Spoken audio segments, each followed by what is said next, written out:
On January 28th, 2024, the Bristle Boys are back, ready to bristle at each other a little bit. We got a guest in the studio that we're gonna bristle at. We got Lottie, we got the commish, Angry Jay, the Don Father not here, Mac Daddy is, Capital Securities, Joe Moriello, a life well planned. Hit him up. Set yourself up for the future. Skygazer Brewing, secondary sponsor. Champ Torres with the Champ Cam coming in very soon. I spoke to him this week. We have 2 Champ Cams coming in. We're going to be able to see these mugs in future episodes. Before we get to the Yanks, which is obviously on the forefront of all of our minds, I want to introduce our guest today, Woburn, Mass. I pronounced that wrong. I think it's Woburn. Woburn. Is it Woburn? No. Washington, Connecticut's own Mike Donaghey. We're not going to spoil why Mike's in the studio because we're going to let him unveil some of his story, which is awesome. Lottie, thoughts? High school basketball, real quick, middle of the season.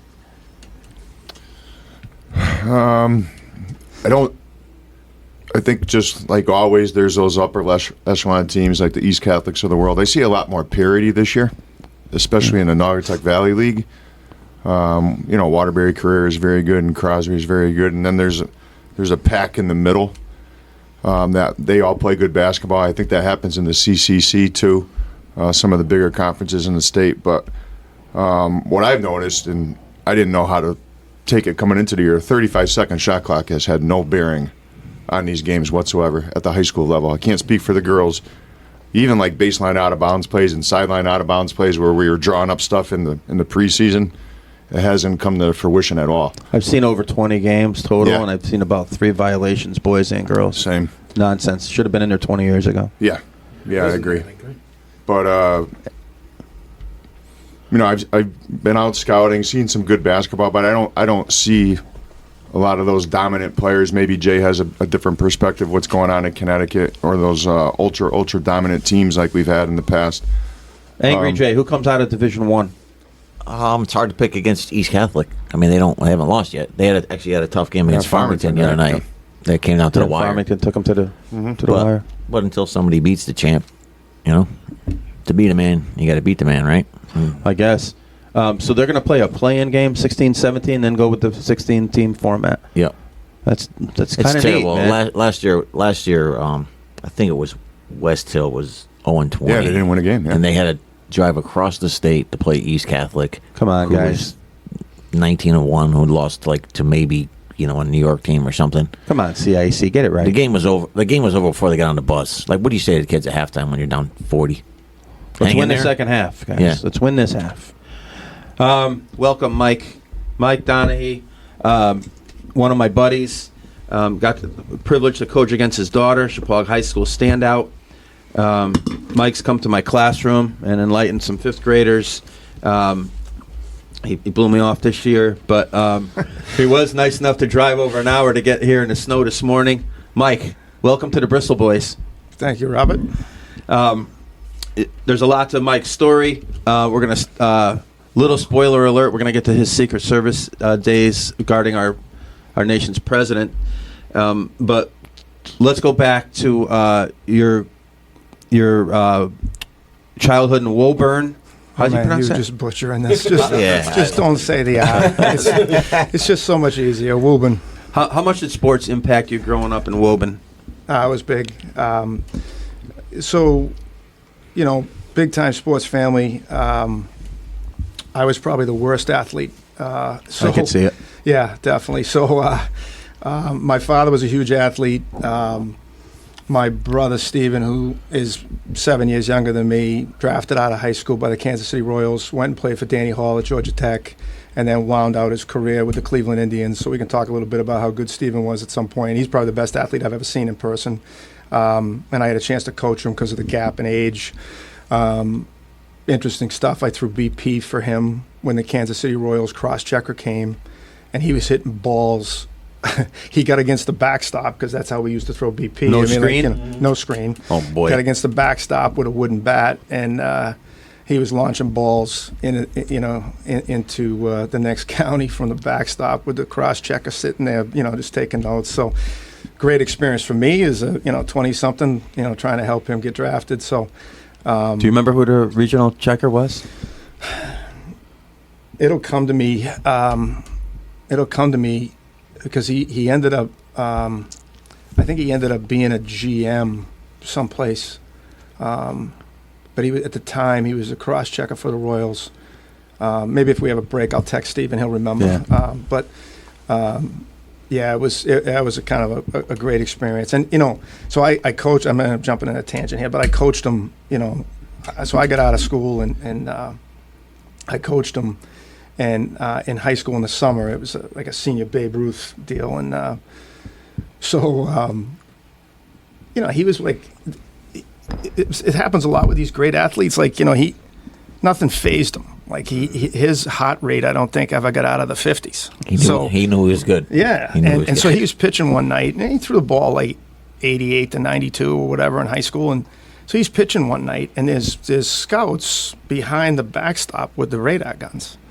And he's like 85, 86, and he's still throwing it past these guys that were playing. So my father's like out of his mind. So my father comes over to me, and he's like, "What is he doing? What is he doing?" And I said, "I got it." So I call timeout, like maybe the second inning. I call timeout. The poor catcher's coming out. I don't even know who the kid was, but he's coming out. I said, "Stay there." So now it's just Stephen and I on the mound, and I said, "Hey, just real quick," I said, the guys behind the backstop with the things in their hands that they're pointing at you, they're professional scouts. And he's like, "Yeah." I said, "Well, anytime you want to show up, like we're all waiting, like anytime, like just anytime you want to play, like we're all here waiting to see you show up."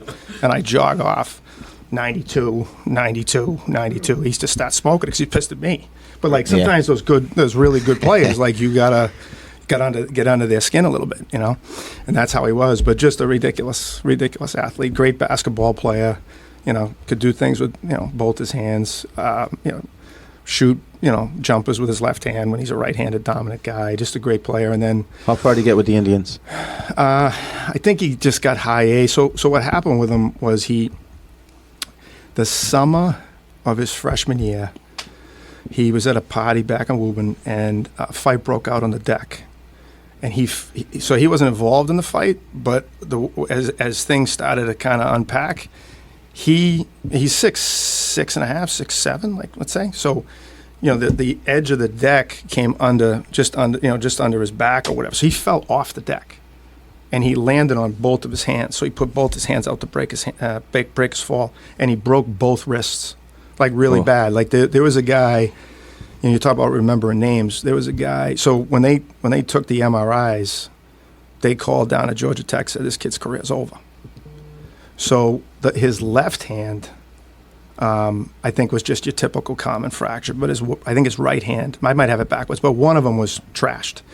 So my father got him an audience with this guy Jupiter at Mass General, who was at the time the greatest hand surgeon like going.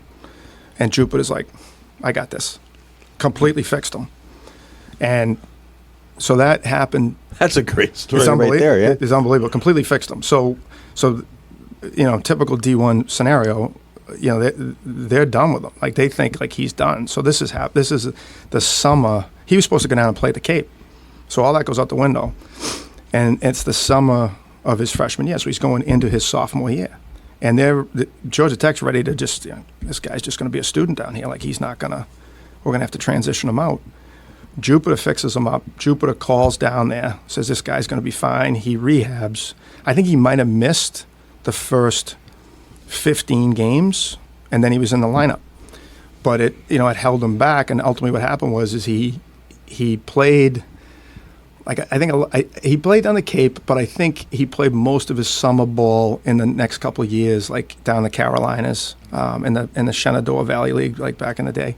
I know there's tons of wooden bat leagues now, but that was a good one. But he played down there, and then he went his entire senior year. So he actually graduated from Georgia Tech and signed with Cleveland as a free agent. So now you're coming out as a 23-year-old. Yeah. So, he's funny when he tells the stories. So he can drink, right? He's 23. So he's in the minors, and he's pitching. So he's pitching for like the Mahoning Valley Scrappers in the middle of Ohio or whatever. They jump on the bus and they're running around, and like half of the roster, if not all of the roster, are like 18-year-old kids. Yeah. So like the only rule that the coaching staff had is when we're on the road and you walk into a bar, if we're sitting there, find another place to drink. And of course, all these one horse towns. Every town he went into, he's like, I can't wait to just go grab a beer. And he goes in there, and the whole coaching staff's in there. He's like, so now he's got to go find someplace else. One more round. Yeah. So he ends up like running to gas stations and buying beers for all these young guys. He's like, I got to get out of here. So I think he did like 3 years, and then he got out and started his life. But What position did he play at Tech? so you're going to love this story because I'm surrounded by Yankee fans here. But, and again, he was really, really good, even after the injury. So he played first base, and he closed for Tech. Two-way. Wow. Yeah. And so there was a guy named Mark Teixeira. You guys probably heard of Teixeira. Yeah, fraud. Him and Steven are still buddies. But so Teixeira goes to Tech, and he has to play third until Steven graduates. Get That's out of saying here. something right there. Yep. And then when he came up, he started at third. Yeah, he right? was the So third they baseman found a coming up, home yeah. there. Yep. That's great. Yeah. Good story about your brother. Never knew that. So, high school. What was your high school like? Yeah, Woburn High, big high school. So years ago, I mean, you're talking, I got out of there, 88, so you're talking a long time ago, but, 475 kids, my senior class. Jeez. Yeah, big, What almost was the sport? football. Football. Football is a big sport. So my senior year, we went my senior year, undefeated, state championship, and then we played Brockton. You guys have heard of Brockton. So Yeah. Brockton, the year... Marvin Hagler. The Brockton Brawler, right? Yeah. So we lined up against Brockton. So Brockton was coached by a guy by the name of Armin Colombo, who's a legendary high school coach in Massachusetts. And, we had... So back when I went to school, the junior high school was 7th, 8th, and 9th. So the high school was 10, 11, 12. And if you average, let's just round it up and say 500 kids in a class, you had about 1,500 kids in high school. Brockton had 3,500. So you can imagine the talent pool. Like we had a talent pool, no doubt about it. I mean, we had 500 guys or 500 kids in our 1,500 kids in our high school. But you can imagine what Brockton had with, over 3,000. So we go down, we played the state championship game like they do, but we played in the old Sullivan Stadium. And Brockton had on that team that beat us by this, not at the speed limit, but they beat us 28-0. On that team, they had like 10 guys, I think, that went Division I. I mean, guys, there were guys like Rudy Harris that went to Clemson and played in the league. I mean, they were really good. And, just put up, I mean, I'm pretty sure they could have beat us worse. But our coach is like another legend, Rocky Nelson, and Colombo were buddies, so he stopped the bleeding at about 28-0. You know what? But I was a free safety. Respectable. Yeah. I was a free safety, and going into the game, we were really good. Like, our front seven was really good. We played a 50 front, which is, unless we got into third and long, and then they went with a 40 look. And, I mean, you play a 50 front in high school, your linebackers are just, they're your tacklers. So they're free to do whatever they want to do. And as a free safety, I might have averaged 3 or 4 tackles in a game, right? And again, this is in the 80s. It's not like they were running spread and anybody was coming out with like empty looks or anything. So, but in that game, I think I had 12 tackles. Oh, they got there Oh, quick. they Yeah. just, like Colombo. Second level? Yeah, forget it. Like, I'm trying to figure out what's going on, and there's the guy with the football, and I got to get in his way. And I don't even know if we looked at the film, I don't know if so much like I was tackling them or they just were running into me, and they just kind of Stumbled? tripped over me. But yeah, so I think that experience, I played on offense too. I was a receiver, and I think that those 2 years, my junior year and my senior year, we were undefeated basically both years. We lost on Thanksgiving my junior year, and the team we lost to a rival went to the state championship game. But that opened the door for me to go and play in college. Okay, so now you take your talents and your classroom abilities to Brown University. Who took your SATs for you? No, listen, so here's a funny story. So, and it's something that as coaches, like I shouldn't say as coaches, like I'm a coach, but I've done a little in youth groups and stuff, and I've tried to share this with people. So my sophomore year, I'm catching for the high school team, and there's a kid who's a senior, Kevin Buckley, you're a sophomore, like you're the catcher, like you just keep your mouth shut and just do what they tell you to do, right? Like you're not even calling the game at that point. Like he's telling you what he's throwing. But Kevin's going to Dartmouth, and Dartmouth is watching him. And Dartmouth comes to watch Kevin because there's a commitment there, and they see me. And whatever I did when they were there, they liked it. So no matter what kid you bump into all the time, like the message is they may not be there to look at you, right? Like somebody shows up in the gym or shows up at a field, they may not be coming to look at you, but if you're playing hard and you're doing all the right things, you might end up on somebody's radar by mistake. And I'll second that. Yeah. I'll definitely second that. Crazy, right? Yeah, And kids don't think that way, I mean, like all these kids, like they don't think that way. So that happened to me. So the next thing you know, Dartmouth is sending stuff to the house. Like that's how they used to do it, obviously, years ago. And so my father was we've talked about this. He worked for an oil company, but at night, he was a basketball official. So he did a lot of high school and college stuff, and he was really friendly with this guy, Tommy O'Connell. O'Connell was a Braintree guy, so South Shore guy, and O'Connell had given up. I think he was like a high school coach at Braintree High School when him and my father were close, but he gave all that up and he moved to New Jersey and took the Princeton job. So Tommy O'Connell was a head guy at Princeton. So in my father's head, like, I don't know anybody at Dartmouth, but Dartmouth is showing my kids some love. He called him Okie. Let me call Okie and see if Princeton has any, interest. And of course, as a catcher, like you're going to carry 3 of them anyway, so maybe I get half a chance there. So anyway, I go, O'Connell, there's no film back then, right? So O'Connell goes, listen, we run a baseball camp every summer, send them down, and we'll take a look at them. So my father's got to pay whatever it costs, drops me at Princeton, takes off. You stay down there for a week. At the end of the week, Coach O'Connell picked me up on a golf cart one night. He called the room that I was staying in and said, be outside in 3 minutes. So I get in the golf cart, we drive around, he shows me the campus, and he goes, listen, we really like you, and I'd love to see you play here. But he said, your SATs are atrocious. And Get he's out like, of here. Yeah, he's like, you got to figure it out. And I think at the time I might have been holding like a 900. And he's like, you got to figure it out. And I said, okay. And he goes, if you can come up 200 points, I'll get you in here. So I said, okay. So I go back, I tell my parents that. So my mother's a teacher, so she loses her mind that there might be a chance I can go to Princeton or whatever. So the next thing you know, I'm getting shuttled to some tutor like 2-3 times a week trying to figure out how to come up 200 points, and I ended up being able to do that, so it worked out. That's awesome. Yeah, it's funny. So you end up at Brown, right? Yeah, so Brown showed up football wise, and because we had so much success in football, like the other 2 schools had no interest in me in football, Okie included, like my father. So you were a football guy first? I think so. I mean, I think in retrospect, baseball was something that I loved to play. I mean, but our baseball team was 500 maybe. Yeah. Like just we weren't great, but football we were really, really good. And there was something about playing. Like everybody in the city came out for football. It was like a big thing. So it was something about playing in front of a lot of people and all that. So, and of course the opportunity. And this is our vintage, right? But like nobody specialized in anything. So the opportunity to go someplace and play 2. Like then you really think you're rolling, right? So when Brown came, which they used to do, like schools would come to the high school and go to the head coach's office, and then next thing you know, you're getting pulled out of class to go meet the recruiter or whatever. Good old days. Yeah. So this guy Denny Marie, never forget it, comes to the high school, pulls me out, says, "Listen, this is who I am. We got some game film.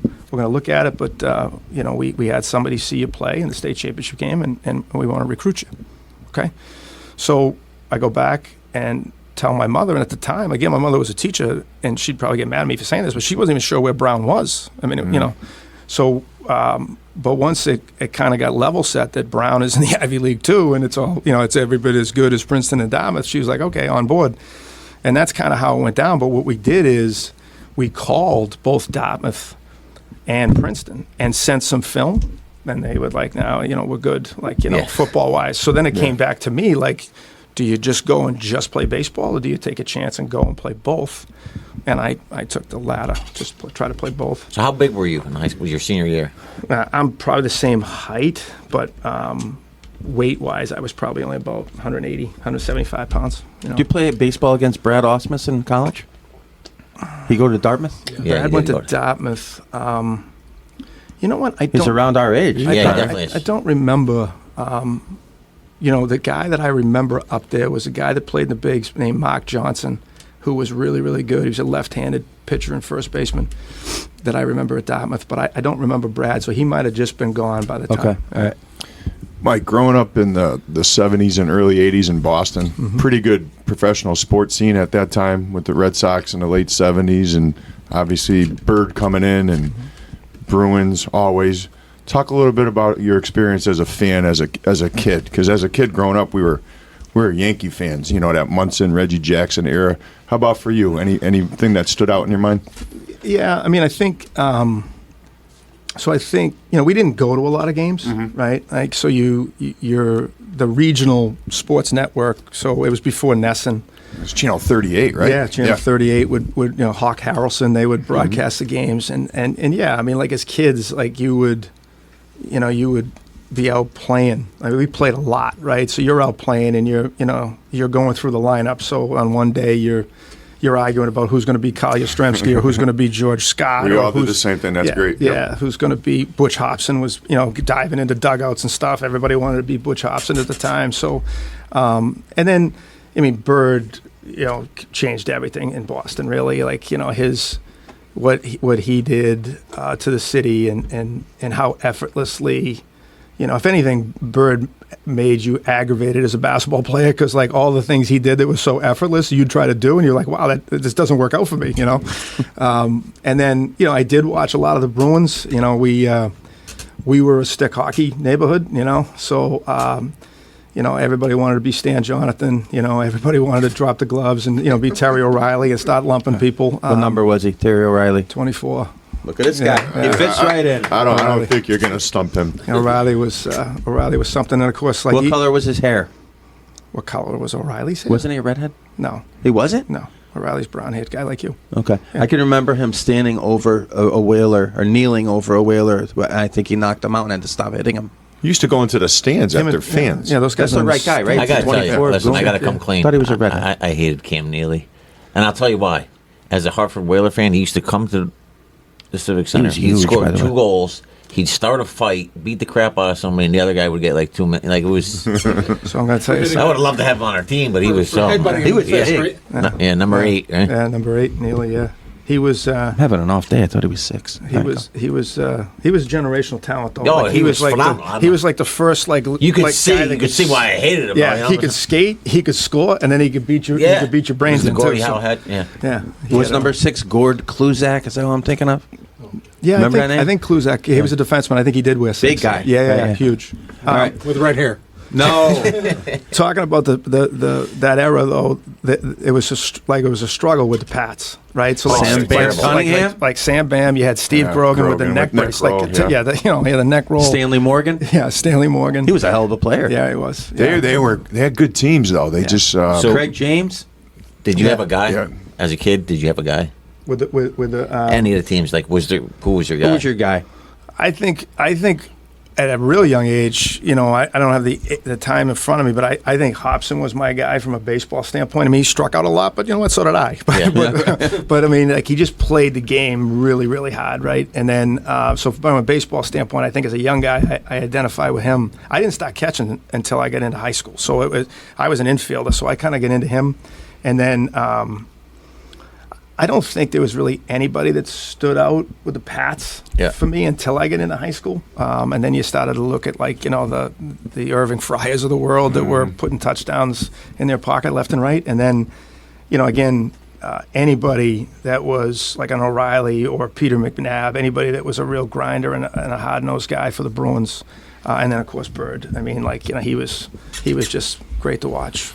So I love the Hobson call because you could go on like Rice and Lynn and Yaz and right down and then you get a grinder like Hobson. Those are our kind of players too. He played a year, didn't he, with bone chips in his elbow? Yeah. You guys remember that or no? Yeah. He did. He had, and I didn't even know what bone chips were. Yeah. I was like, what's the matter with his hand? You have a cup of coffee with the Yankees, Angry Jay?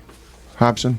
I don't know. I don't remember that. I think for a second he did in the 80s. A couple weeks, yeah. Breaks my heart that we're even talking about that because, like, those were the guys we all identified with and wanted to be like. Because, I mean, you guys probably different than me, but, like, I had to do that kind of stuff to, like, make a difference in anything. And, like, those guys don't even get noticed now because they're probably not paying their AAU and travel coaches enough money to get at the right showcases. Right.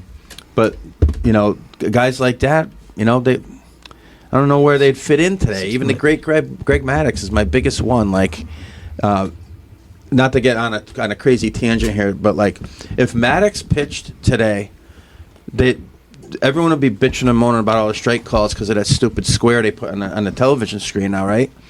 I wanted to bring this up in a couple weeks when we had a chance to just spiffball, but like, I'm done with instant replay. I'm done with it. I'm done with it in any sense. I don't care if the guy bobbled the ball. I don't care if the nose touched the ground. I don't care if the first baseman's foot came off by an inch and they banged you out.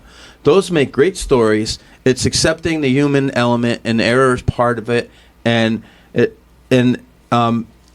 adverse. You got to deal with it. Guys have lost World Series and perfect games on bad calls. Deal with it. There's what I mean? There's no moving on. Now it's, see, I was right. When you do the replay, and then you don't learn anything from that. And LeBron throwing his hands up every time he gets scratched on his shoulder or whatever, and like, stop it. You may have been hit. Go play defense. You may have been hit. Run back. However you feel about it, like they put it in years ago. It was supposed to be just the home run, the foul pole, or if it just cleared defense. Even that. And I complained about it because as soon as they bring it in a little bit, it's gonna. And then it's like, well, if we could call home run fair or foul, what it was like when there's a play at first base, what's going to happen? Next? Why can't we do that? And it has. And you're talking about now, like there's going to be a time where the home plate umpire is not existent. But that's sad. It takes away from how that sport was meant to be played. It was meant to be officiated by guys who occasionally get it wrong. Okay, and we can't play without them. There's such a shortage even on the high school level. I was at a high school game the other night, and there was a coach from another conference in front of me, East Hampton boys coach. I said, "You're not playing tonight?" He goes, "No officials." Like, what the freak? But like, even in college, you see these guys start going like this with their finger, like replay it. They're not replaying it, right? We're not replaying it. They called it for white. It's white ball, right here where the guy's pointing. Doesn't matter who it went off. You know what I'm saying? And Reggie Miller, when he tackled, why can't we review that stuff then? Reggie tackled the Knicks. He grabbed it and shot a three. Guy fell down. Immaculate reception. Do we know that whether he caught it or not? Great story either way. Tom Bernansky clinching the pennant for the Sox back in the day before there was 50 camera angles. Yeah. Convinced he never caught that ball. Couldn't see it. He didn't catch it. Go Yanks. Get rid of instant replay in every sport. Butch Hobson made you think of that? No, it made me think of guys who wouldn't be relevant today much as they were. And Greg Maddox, guy threw 89 miles an hour and dominated the league. Do you think Greg Maddox... Most Gold Gloves of all time, 18. Go. Do you think Greg Maddox would even be looked at coming out of high school? That's my point. There's this artificial metric that if you don't throw 90, you can't pitch at the Division I level. That's a joke. That's a joke. You want to know it's even worse? Is a lot of the schools, if you're our height and you throw like 90, they're like, well, thanks. Right. Not big enough. Right. Like, it's insane. Like, we were. I won't mention the school, but we were coaching in a tournament, and we had one of the Chapar guys who and I won't mention him too because I don't want to do that to guys. Maybe they don't want their name out there, but who was good, lefty, and he's signed a contract and the whole thing, so he's playing at the professional level now. And we got a college coach saying, I got 3 guys throwing 90, and we're like, listen, Chief, he misses barrels. You understand? Mm-hmm. Like, we're not dummies. I know we're just summer coaches and whatever, but this guy was a teammate of Jaws's, and he basically told Jaws, I got three lefties that are throwing 90. Okay, good. He's throwing 88 and he misses barrels every at bat. They just can't hit him, and he passed on him. And I think that's a huge gap in college recruiting.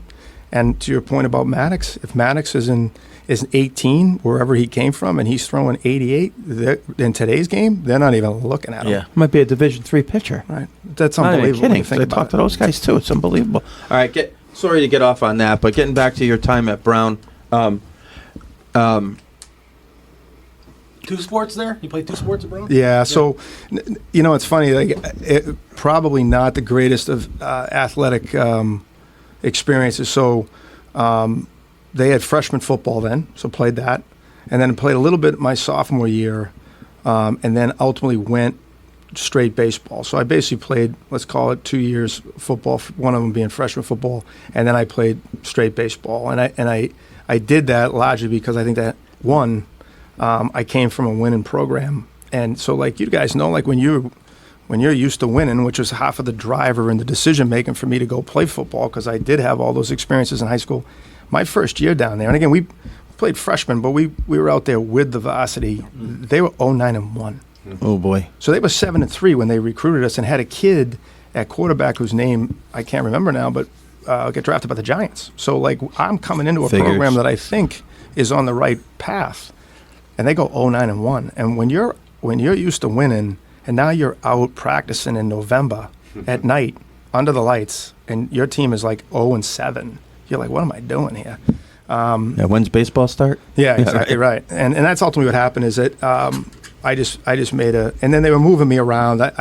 I went in there free safety, then they moved me to strong, and then next thing you know, I'm like the weak side inside linebacker. I'm like, what am I doing? Like, you know what I mean? I'm a two-sport athlete. I can't weigh 240. Like, it's not going to work out. So I was slow enough to begin with. So I went just straight baseball. Dave Stenhouse, God rest his soul, he just passed this year.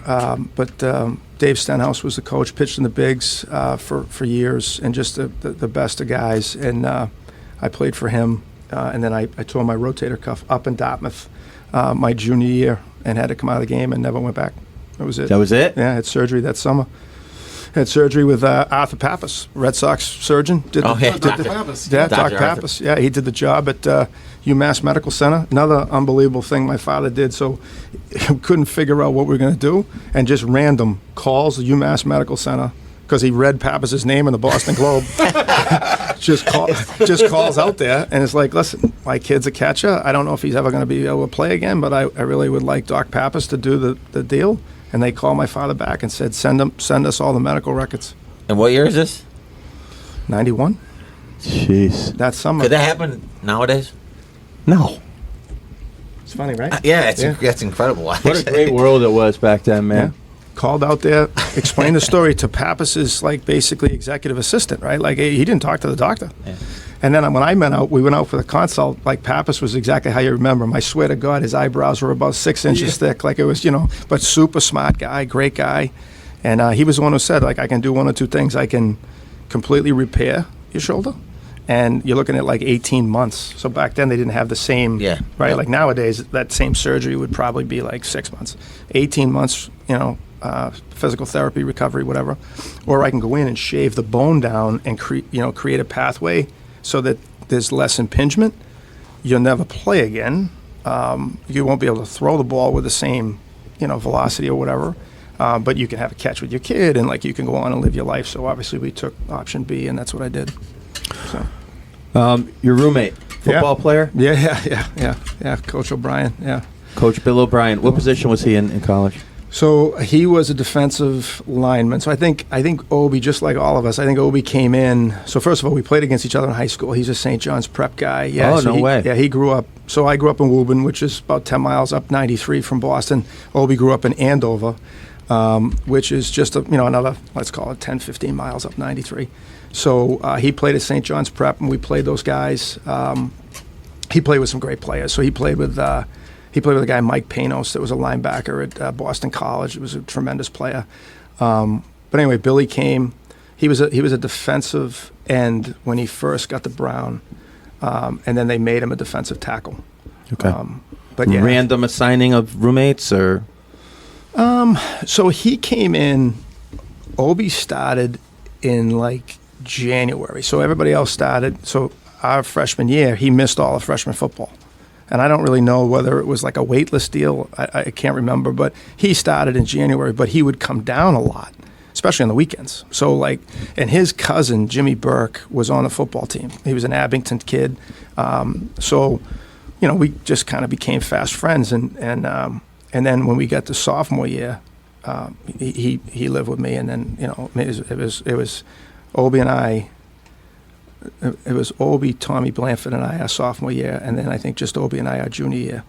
And obviously, you follow his career. Oh yeah. Just made a big transition recently. Listen, it's kind of a surreal story. So while I was kind of on the pathway with the Secret Service, and we'll talk about that. It's a long journey, right? Like it takes a while to go through that whole application process. So I was teaching as a substitute and coaching on the football team at my high school, and I had just kind of met my wife, and we went down because he was coaching. Like I think he took a job right out of school coaching like the linebackers or something at Brown, and we went down and stayed at his apartment. And he said to me, "Hey, I can't remember who was there. It might have been Mark Whipple, but I can't remember who the head coach was at the time. But I remember Obi saying to me like, "Hey, listen, they're looking for like a secondary guy. Like, do you want the job?" Like, I'll talk to Whip. I think it was Mark Whipple. He said, I talked to Whip. And like, you're right, yeah, do you want the job? And I said, well, what's it pay?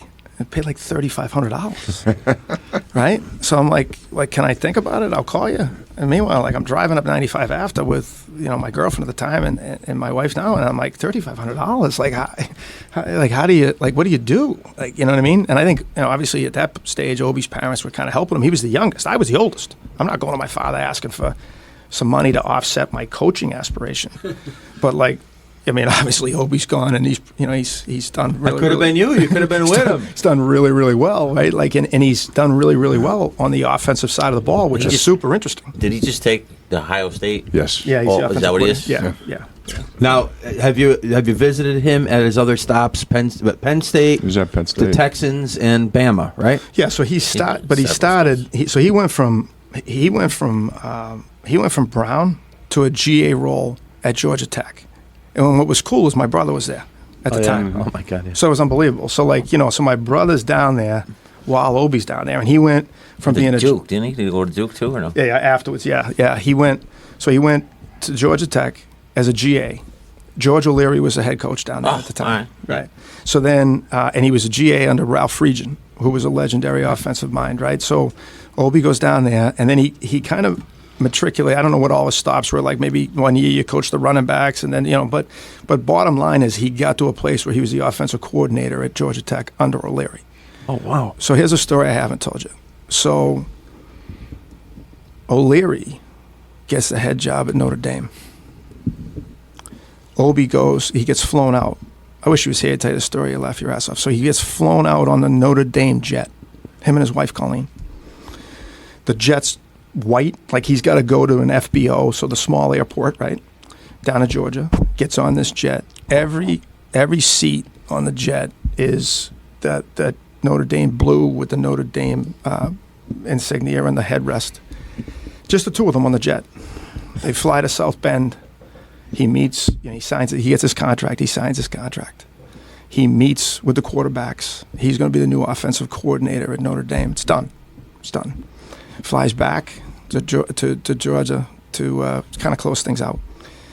And he's laying in bed, and his phone's blowing up, and he's like, "Who's like that?" So he ignores the cell phone, and then he's got a house phone. So then the house phone starts. So he gets out of bed because he thinks maybe it's like a medical emergency, something going on with his family, like whatever. And it's George O'Leary telling him that he forgot to back something out of his resume that didn't really happen, and that they're gonna rescind the offer. You guys all remember that? Yeah. Yes. Oh my yeah, I remember goodness that gracious! because I was a Notre Dame fan back then. It was incredible. So like Obi basically is crushed now. Like so he to this day I think he told me he's got framed the contract in Notre Dame. And then the rescinded contract. No way. In the same way. Like, you guys have stuff framed here. He's got like, That's crazy. Yeah. So he was fortunate. He went back. Georgia Tech had already offered the role to Chan Gailey. So he went back and he was Chan Gailey's offensive coordinator and I think associate head coach for a year.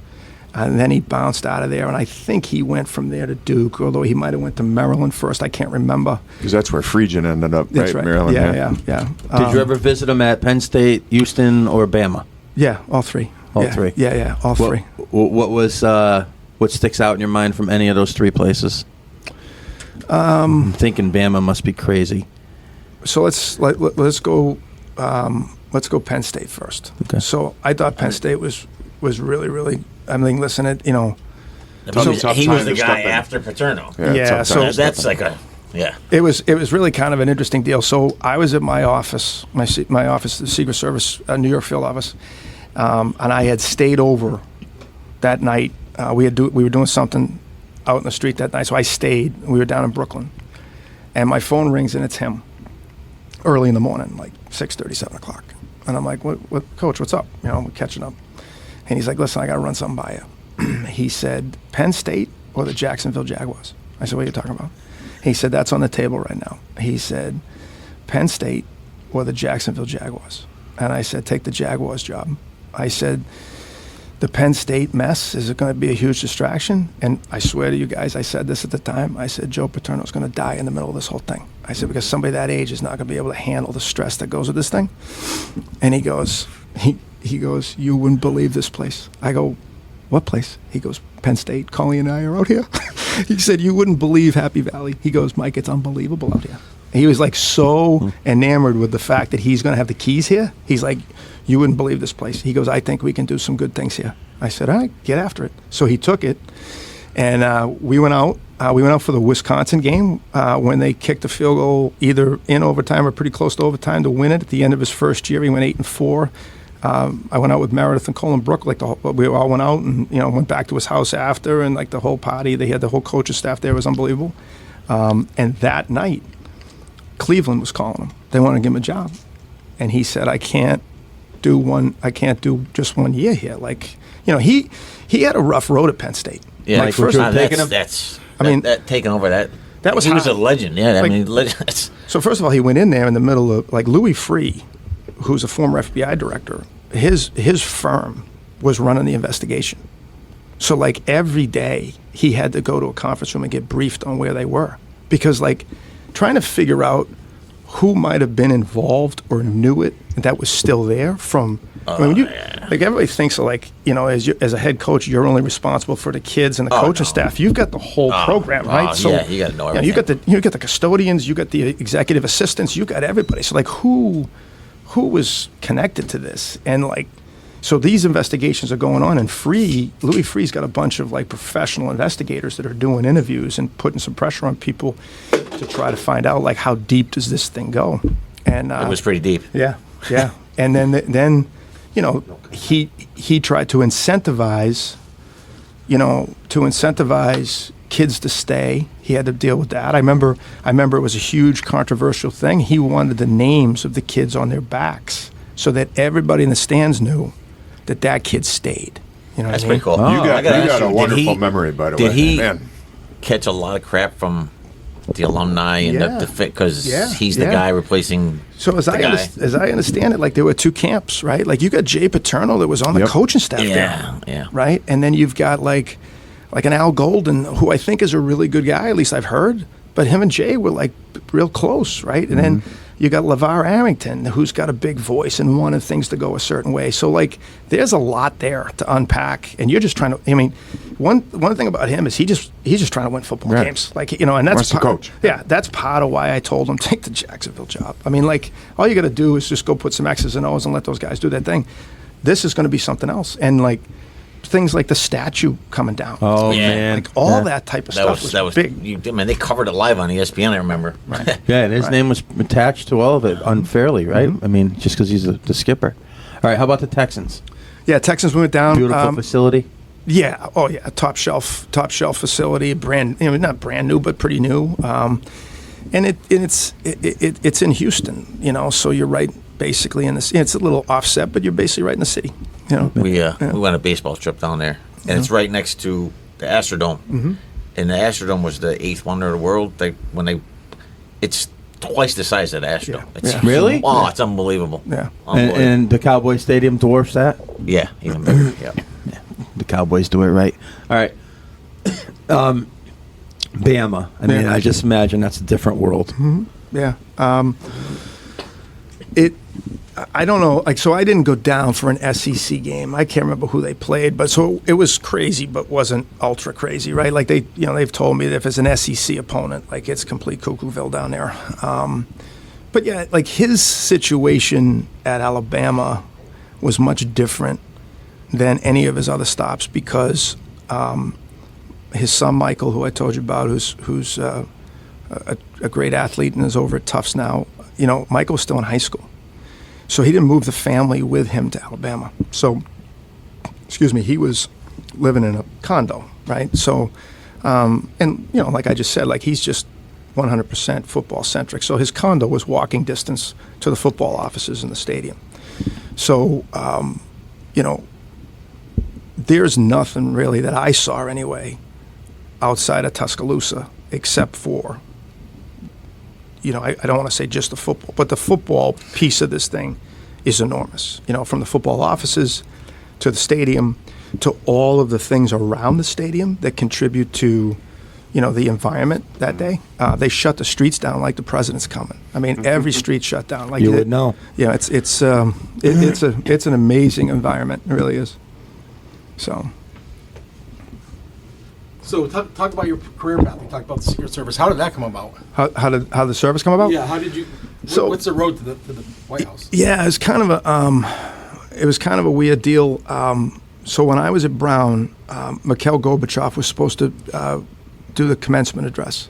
So when the Secret Service does something, they're always like a week to 10 days ahead, coming out and doing an advance, you know, and making sure that everything's buttoned up. And ultimately, probably more on Gorbachev's schedule than anything else, but the trip was canceled. But it did kind of interest me in, like, who are these cats? Like, what is this all about? So I had, my father had twin brothers, and they were both cops up in the Boston area. So I asked them, like, hey, what's the story with the Secret Service? Like who are these guys? And they're like, hey, you know, that's a really, like, basically suggesting like that might be a little out of reach. Like that's a really hard thing to go through. Like there's only 2,000 of them in the world. The attrition rate is like less than 3%. Like at the time, I mean, you're talking like 1991, 92. So, of course, like any other competitive nitwit, like that drove my interest, right? Like, you know, what else do I have to do, right? So, I went. A buddy of mine, John Skinner, was playing in an all-star game, a football game in Japan.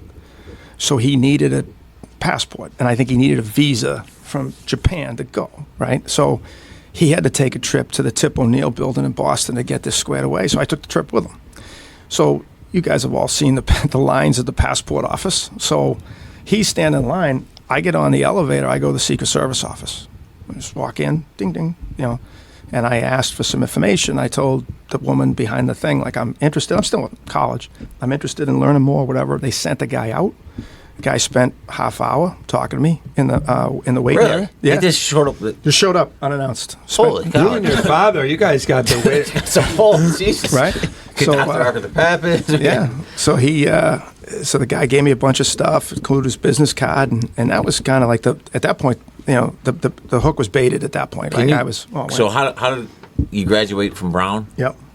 How did you go right in? No, so I graduated from Brown, and I graduated from Brown, and I put an application in, right? And you used to have to fill it out. So I had my aunt was in the medical community, and so she had somebody that worked in her office that was like, you know, she would do typing on the side, you know, for whatever, $25, she'd type something out. So this woman typed out my whole application and everything, and then I sent it in. So they called me in. Like I went in for like a formal interview. Like I had to go get a suit and the whole thing, and I went in, and they said, like, you know, listen, we like you, but you just don't have any like life experience. Like you haven't done anything. Like just going to college enough is not enough. And I'm like, oh, okay. So now I'm kind of on the scramble for like, what does life experience look like? So like I went down to Rutgers one time. I took the New Jersey State Police test. I was like, okay, I'll try to go that route. And I just was kind of scrambling. And I was out to dinner one night, and a buddy of mine, the kid I grew up with, comes over. I'm at a booth at a 99 restaurant with my girlfriend, but my wife now, and so this buddy comes over and he goes, hey, like we're catching up. Like, what are you trying to do? I said, I got this thing with the Secret Service, but they're telling me I need experience. And he goes, well, listen, I'm an investigator at the district attorney's office in Boston. And he said, I'm leaving. Nobody knows yet, but I just got a job with probation, which is a little bit better job for me. And I want to make a career out of being a probation officer. I'm going to take that job. Do you want to fill my slot? I think I can help you. I said, absolutely. He said, give me I didn't even know anything about the job. I had no idea. I didn't ask him what the job description was. I didn't care. Like the fact that that might be the experience road I need to get on. So I got him a resume and boom, I got hired within probably, I don't know, a month to replace this guy. And I worked in the district attorney's office in Boston as an investigator. Oh, wow. You must assigned there must be some stories to that. Oh, yeah. I came in right after the Chuck Stewart thing. Oh. So I came into a super divided city. So you got the prosecutor's office. Ralph Martin was a former assistant U.S. attorney that replaced Newman Flanagan, who was the DA at the time, was the DA at the time of the Chuck Stewart murder, basically. And the Boston Police, the division between the Boston Police, specifically their homicide unit, and our office, the DA's office, was huge. Yeah. So I spent like 2 years there. It was an unbelievable experience. Then you got into the yeah. So how can you tell our guys, our audience, about some of the training and how they weed out people and how many, like you said, the attrition rate is. Yeah. So back then. And the process could have changed now. I'm not entirely sure, but back then, you'd have your initial interview, then you'd have to pass an exam. So there was an exam, and you just needed to get a 70, but it was a challenging 70. Oh yeah. And that was kind of like the first thing that they probably weed you out on, and then because if you didn't get the 70, you had to wait a year to take it again. And then again, just talk about stupid luck. The service wasn't offering the test. But the ATF was. Okay. Because they were all part of the Treasury at the same time, and it was the same test. So I went to a post office in Beverly, Massachusetts, and took the ATF test. And then I applied that score, and the service took it. Okay. I mean, again, for any, at least any kids that listen to this, luck plays a huge part in everything, right? It's you can't even quantify it, really. That was just dumb luck. So how many guys are going in with you, and how they? Yeah. You're a solo applicant for most of it until you get to the test, right? And then the test, you might go in and there could be 3 guys or there could be 10 guys, depending on what the opening is. So then from the test, there's a panel. There used to be a panel interview, so you'd have 3 senior guys. Okay, that's what I was wondering. Yeah, they just pounding questions at you, and the questions are pretty. Looking back on it now, they're pretty straightforward, integrity kind of focused questions or judgment questions. But as a young guy, you're trying to figure out what do these guys want me to say. Yeah. And I was like we talked about, I was a grinder, so I was half a hammerhead. So they had a question on there about you and your partner go to arrest a guy. You got a warrant for a guy on the criminal side of the house, and the door opens and there's it's just you and your partner, and there's 4 or 5 of these guys, and they basically said, well, you're not taking Bobby. Hey, we got a warrant for Bob, but you're not taking Bob. He's not going with you. And they're like, well, how'd you handle that? I said, well, Bob's getting arrested. We'll handle it. Bob's getting arrested. And they're like, no, we just want to know, how would you handle it? I said, I'm not really sure, but Bob's getting arrested that day. Trust me. And they're like, they shut off the recorder because they used to record the interviews. Yeah. And they're like, you'd probably call for backup, right? You'd probably just make the scene a little safer and call for backup. I'm like, oh yeah, we can do that too, but Bob's getting arrested. They're like, okay, hammerhead, we get it. You can handle yourself and you're going to arrest Bob, but we're trying to get the HR focused answer here. So it's pretty funny. So, but then you graduate from that and you go to a polygraph exam, and you got to clear a polygraph exam, and there's questions that are focused on national security because they got to give you a security clearance based off of it. And then there's lifestyle questions. So questions that have to do with drug use, questions that have to do with your association with serious crime, and then, whether or not you falsified anything on that application that woman typed for me. So, and then from there, if you clear the polygraph, again, back then, the only other aspect was a medical. So you go see their doctors.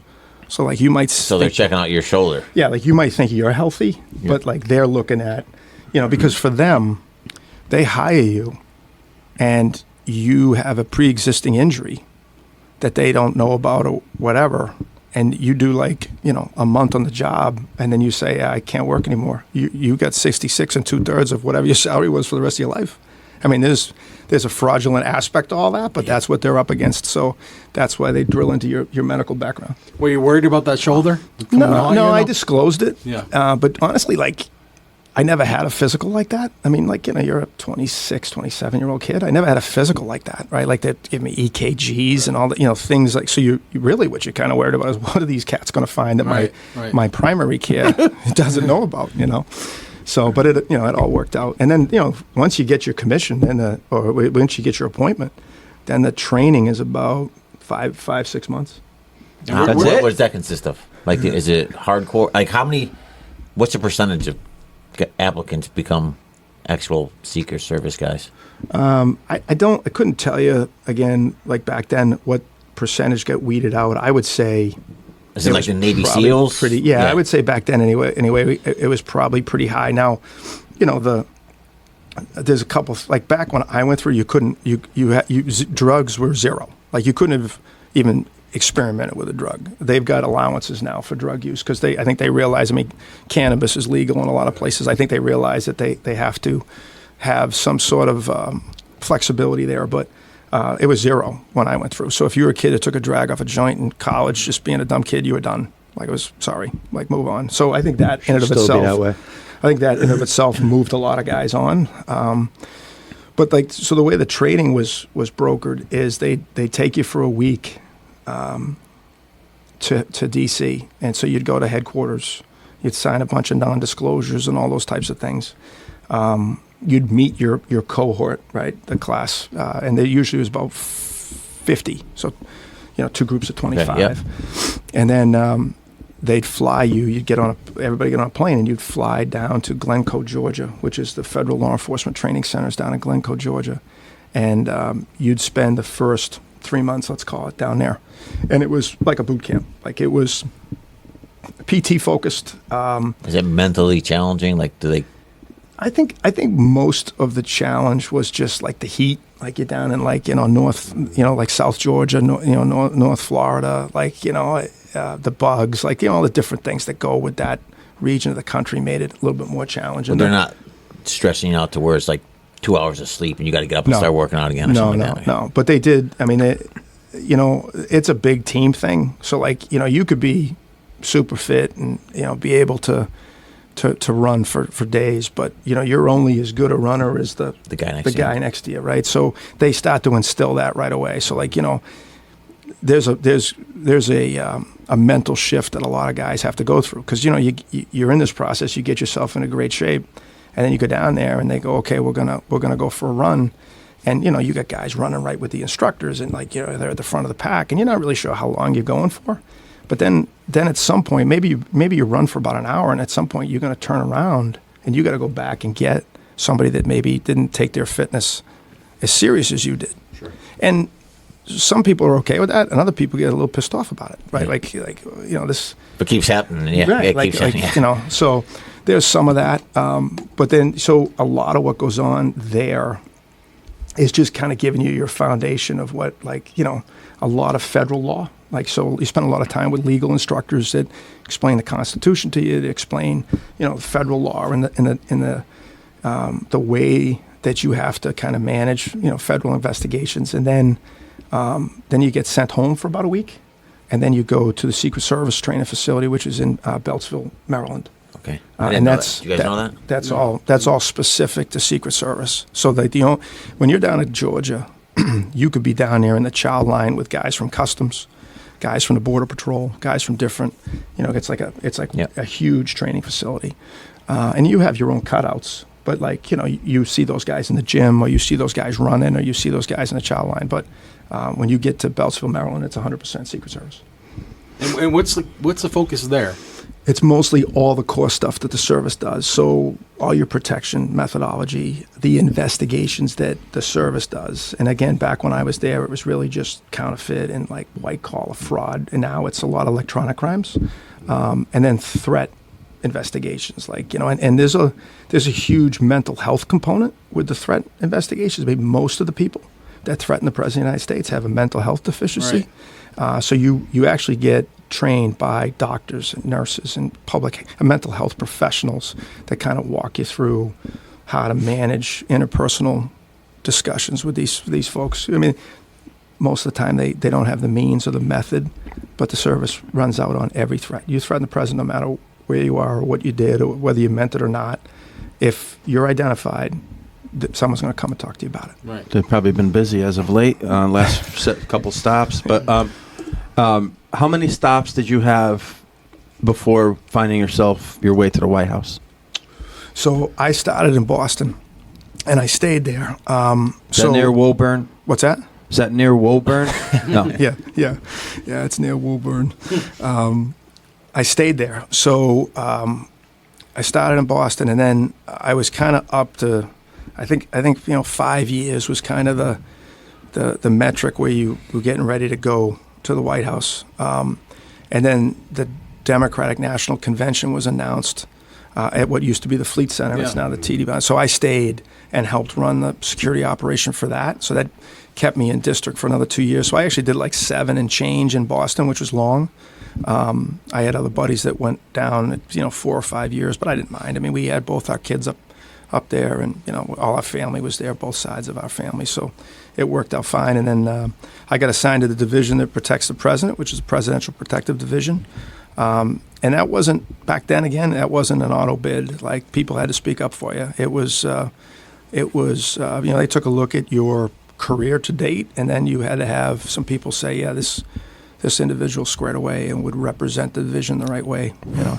So was that like a big moment, like career-wise? Yeah. I mean, at the end of the day, it's the highest level of protection the United States government provides. So it's a few years from you walking up to saying, "Hey, I want to apply for the Secret Service." Yeah. I mean, again, luck is just a funny thing, right? The guy walking up to me at that night, having dinner with Meredith, and the next thing you know, I got that job, and then it leads on. So, but yeah, I reported down there. What year was that, roughly? Yeah, so I got the appointment in 2004. Wow. And but it was late December.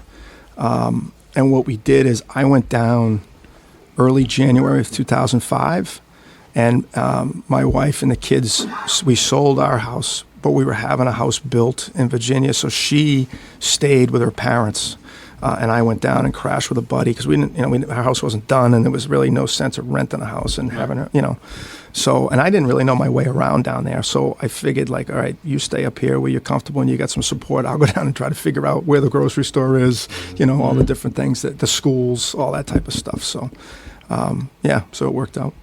So you get on the presidential detail. Mm-hmm. Tell me a little bit about that. Tell us about it. Yeah, so there's probably so the Presidential Protective Division probably has think of it like as a small battalion. So there's probably about 500 people that make up that division in various assignments, to include all the admin support that goes with it. And I would say, so you have an operational arm, and that operational group is the group that really kind of travels day to day, right? Mm-hmm. So those guys are reporting, and men and women are reporting to the White House every day. And then, you've got some specialty groups. So you've got some tactical groups. You've got, we use a plainclothes group that is, they got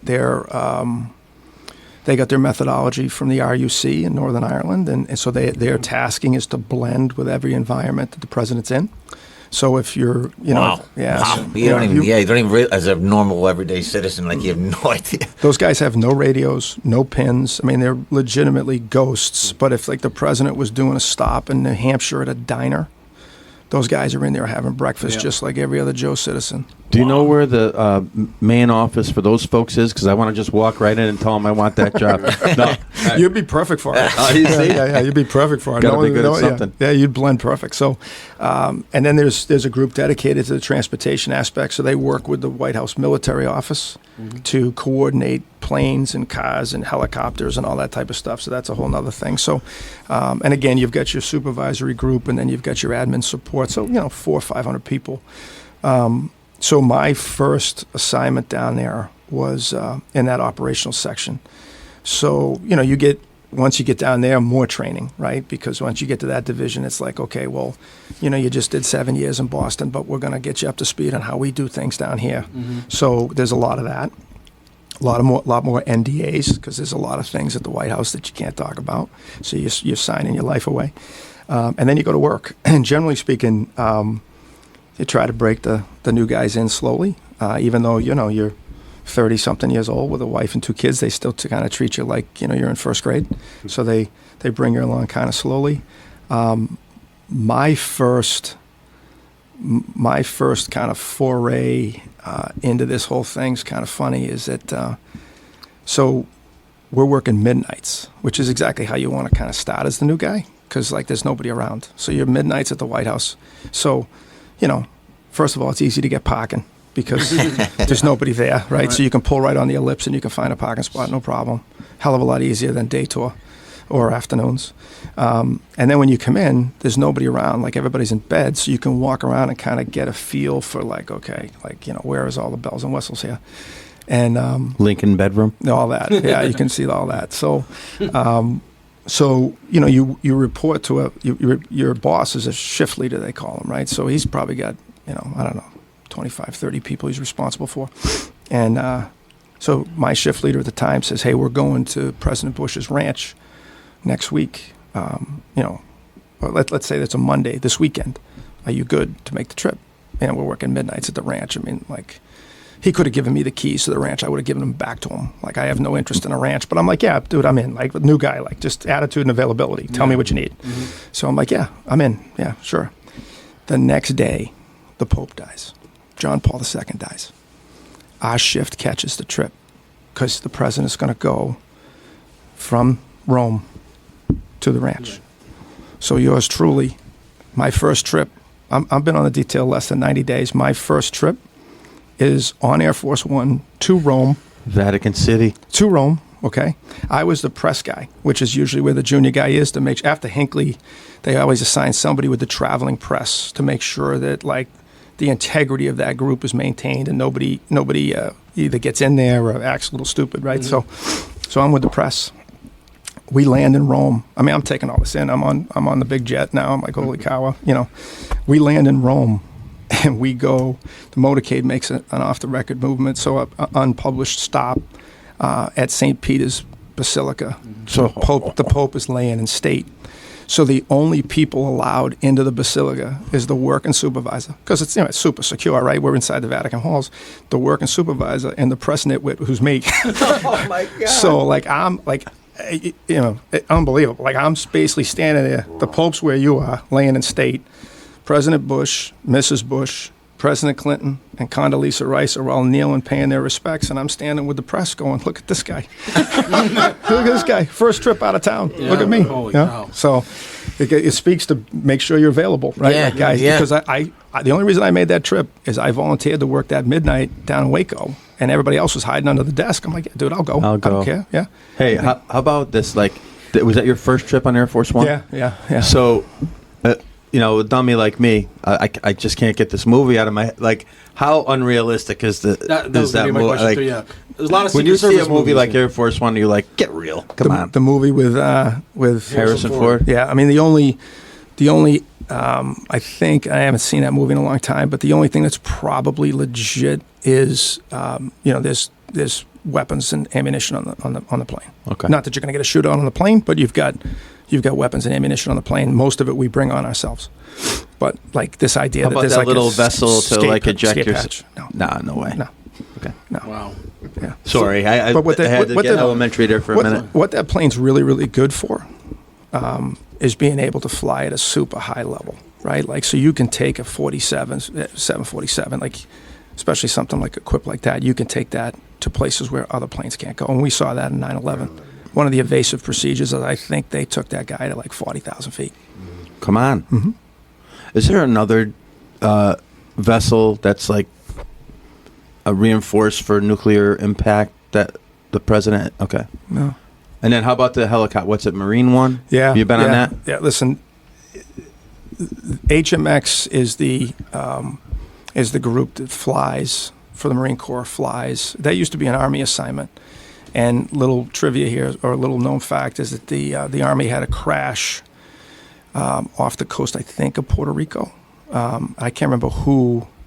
We may have lost somebody on that flight as an agency. It was during, I think, the Nixon administration, but the Army had a crash in the water, and while it was being investigated, they had the Marine Corps fly. So the Marine Corps stepped in to take the duties while the investigation was ongoing.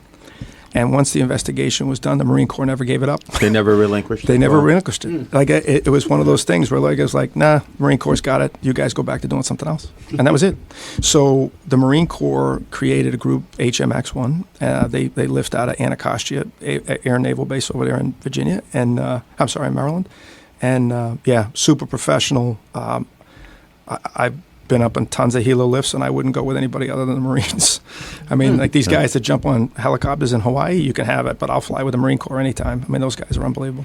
Can you explain like your interaction with our presidents and just what you think of them as people and how politics is involved or not? Like your just interactions with the president. Yeah. So I'm sorry, which presidents was it Bush and Obama? Yeah, so at the White House, I was with President Bush and President Obama. President Bush for 4 years, President Obama just for a year, and then I cycled out. And then when I came up to New York, I actually did a hitch with President Clinton in Chappaqua as a former. And then, of course, I covered him in a more of a support role when he was the President of the United States, spent some summers on Martha's Vineyard, that type of thing, which is common. Like the group that's in the field and not assigned to the division supports the division when the president's in your district. Right. So I might be a little, I'm not different from the crew of guys that I'm close with. But I may be different, right? And how we look at it, we may look at it differently. But never really got involved politically. Like I could care less. I to this day, politics is theater for me. When I see any of these guys say anything, act any way, whatever, it's what I found is it's much different than I see when they're away from the cameras, right? And so that's something I saw from kind of being behind the curtain, if you will. And I found every last one of them, regardless of political affiliation, to just be a regular guy trying to do an incredibly difficult job. Yeah. I really do. And,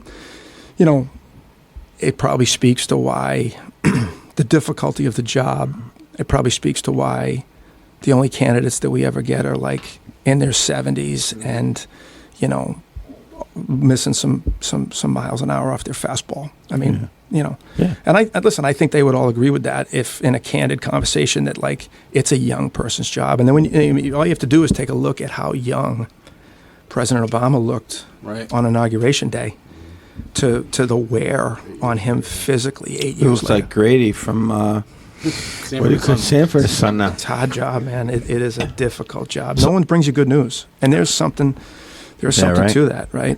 So you have a young family. Mm-hmm. You're doing this, and you literally have to take a bullet for this guy, the president, right? So how do you? Is that as being an American citizen? Is that the first thought in your mind, or what?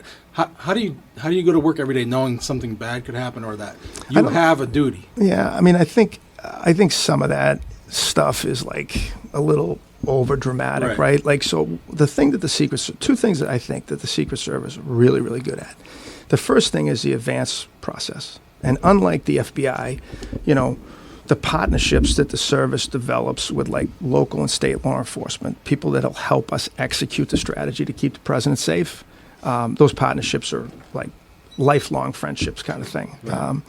So, when you can create, again, with the help of state and local law enforcement, when you can create a sterile or as close to sterile environment that you can get, once you get there, then all you have to do is start to manage the prospects of a crisis, right? So like once you get your plan in place, then the only other questions that you have to ask yourself is, what are we doing if something goes south? Right? And that something goes south could be a medical emergency. Are we buttoned up medically? Like, who's got the oxygen tank? Who's got the first aid kit? Where's the nearest hospital? Have we checked the numbers to the nearest hospital, the emergency room? Do we know that when we call the agent that we put there, we get the right number? Do we have the good route there? If it's a trip overnight where we might be making the movement in the dock, do we have the route? You know, we used to put reflective stickers at certain waypoints on the route, right? Do we have those stickers in place so we know if the midnight guy is a little unsure, he's just got to find the blue sticker with the silver thing around it, and away we go. He has the midnight guy run the hospital route with the drivers so that we know exactly where to go. So once you get your sterile environment, then, so like the very last thought is, maybe getting winged by some nut job who takes a shot at him. Like you're really more focused on like kind of the everything else. But listen, at the end of the day, the job is to put yourself between whoever it is you're protecting and the problem, whatever the problem is, right? So like that is the foundational aspect of it, but you rely on your brain much more than you do on the rest of it. So every trip he takes is rehearsed. And every small detail. Every small detail. Weeks in advance. Yeah, every small detail. And you know, that's amazing. You're just talking about like if he has to go to a hospital, like the guy's taking the practice run, even if it's a minimal possibility. Yeah. I mean, so everything is. Your job is to be hyper vigilant. Can you flip that switch off when you go home? In your daily life, I mean, it must be. It must just be hard to live your. Right? I think you can. I mean, listen, I don't know. I had a fairly successful run. I did 2 decades there. And I had a fairly successful run. And I will tell you that I think it would have been a lot more challenging if my wife wasn't as tough as she is. Right. I mean, she's a hard-nosed whooping girl herself. And because, like, listen, first of all, I don't think she got in the weeds about worrying about my safety. I think in her back of her head, she probably figured this nitwit will figure it out and he'll come home. But I do think that like it's a drain when you got like 2 kids under the age of like 8 and your husband is in like Afghanistan. Like that gets a little old, where I can't talk to her, I can't call her, I can't check in, or I spend 3 weeks in Israel, or whatever it is. I tell guys, my brother came on the job for a while, and I used to tell him this too. I tell guys like, don't call home if you're having a good time. Like there a guy we went, this is kind of a legendary story. So we're in China, I think it was for the Olympics, and we got a down day, and we jump on a scheduled tour of the Great Wall of China. I'm not a big tourist, but it was pretty cool. Yeah, I bet you didn't have to wait in a line. They got a state department. Be at Disneyland with a broken leg or something. So we're there, and guy gets a cell phone signal. One of the guys on the shift with us, he calls home. Honey, you won't believe it. I'm on the top of the Great Wall of China. She goes, oh, good. I hope you're having a great time, because little Bobby fell off the swing set. I'm in the emergency room. They're putting pins in his arm. And he, for the rest of the trip, dude, he was shot. Like, shot. We're like, Bob, listen, it happens, but like, note to self, don't call home with any good news. Like, if anything, every time you call home, it's a grind over here. Like, this is really tough. Like, I'll see you in a couple of days. Miss you. Like, don't, like, Yeah, exactly. So sounds like the Plowboys. Yeah. I had 2 things that struck me on the conversation. You said my father about 100 times. Yeah. What did he mean to you? How did he influence you? You talked about never taking a drag of marijuana. Yeah. Just how. Join the club, man. What influence did he have on you? A, that's the first question. And B, how did the sports, your sports participation growing up play into your Secret Service job? Yeah, so I'll take the last one first. So the whole team concept, that's one of the things that, like, I mean, listen, you can make a lot of money other places, right? Like, you're a public servant. Like, you can go and work at a hedge fund, or you can go, and all power to the guys that did that. I went to school with guys who worked at Goldman Sachs and, like, retired when they were 35. Right. But the team aspect, like the commonality of a goal that pervades throughout the Secret Service, was the draw for me. right? Like whether you're in protection or you're in a small group running the counterfeit squad in New York City and you're going out to grab a guy, you know, on a warrant, like it's just such a team focused thing that like that parallels all the athletic event type stuff that we've all participated in, right? Like, and especially like winning teams. Like I don't have too many friends, you know, from losing teams. For what you know, it's funny how that takes care of itself. But for winning teams, so like you, there's a draw there, and I think there's a commonality there. And then like with my dad, like you know, my dad was, you know, so his dad died when he was young. Like I think he was like 11 or 12. And then of course my grandmother remarried, and you know, he ended up growing up with his grandfather and all this other stuff. So he raised his own family because he had like twin brothers, like I said, who was 7 years younger than him.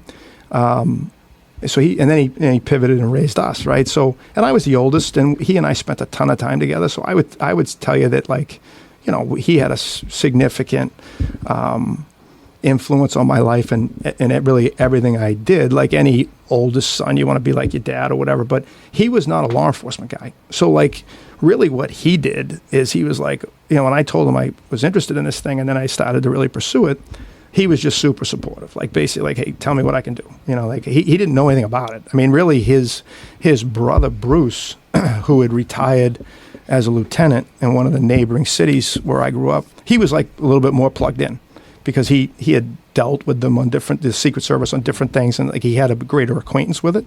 So he was super helpful too. But yeah, like my dad just kind of, you know, was like, tell me what you want to do, I'll help you with it. You know, and I think he was the same way with my brother. I mean, just like, yeah, like tell me what you want to do. You know, my sister too. My sister was a good athlete. She played the college basketball year. She got herself in a car accident and had to give it up. But you know, he was just one of those dads that was all in. You know. I was telling Bobby not to. I know you guys got to probably talk about other things, but we were talking about officiating, right? And I do think that at some point having a segment on that would be pretty entertaining. But my father had Calhoun at Braintree High School. Ah, really? And had him at Northeastern. Wow. And there's some stories there. I bet there is. Yeah, some stories there.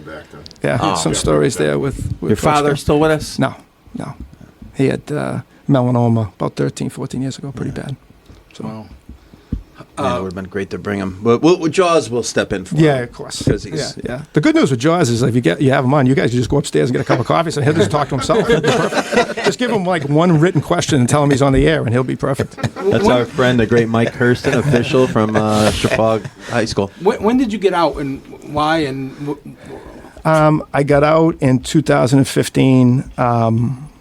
I was actually on my way back to the White House.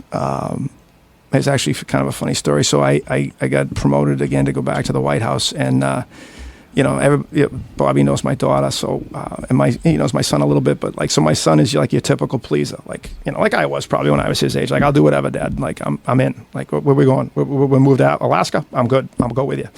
My daughter stood up in the canoe. She's like, I'm not going, you know? So I had a split house on whether or not we were going back to D.C., and I had another opportunity, so I just took it, just pulled the pin. I didn't want to be away from them anymore. I didn't want to do the sleep on the couch thing. Where were you living at the time? In Washington. So how do you get from Washington, D.C. to Washington, Connecticut? So that's a good question. So my wife's little sister marries a guy from up here. Mm-hmm. Thomaston guy. Yeah. Salt of the earth. Kevin LeMay. Yeah. Oh. Yeah. And we spent a lot of time visiting them, right? Like we would. Kevin LeMay. Yeah. Yeah. Kevin, That's my brother. Yeah. He's So Kevin married his sister Sharon. dude, wow. That's wow. Yeah. Like I played flag football. I started working out when I was in high school. He was one of the guys at Skitter's Gym in Thomaston. Was this little thing that helped me. Yeah. Like I love the guy. Yeah. That's incredible. Yeah. Dude. Yeah. So, you know, we used to vacation with them. We would either go to Maine or we would go to Aruba for family trips, whatever it was. We would, you know, if I had some downtime, we would leave Virginia for the kids in the back of the truck. We would drive to Sharon and Kevin's in Washington.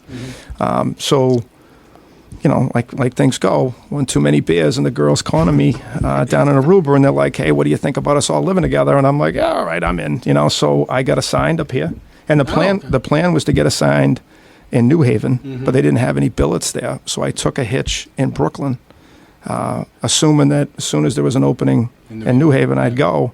And then I got promoted in Brooklyn, so now I can't go because there's only one boss in New Haven. He's there. So I ended up working out of Brooklyn, but it all worked out. It was great. Yeah. So, Amazing. yeah, it's funny. And you found yourself, I mean, in my high school days, I would have never admitted it, but you found yourself in quite a Norman Rockwell like community, and you're probably, I would assume, happy with the quality of the guys that we know from there. It's just great guys, man. The people are tremendous.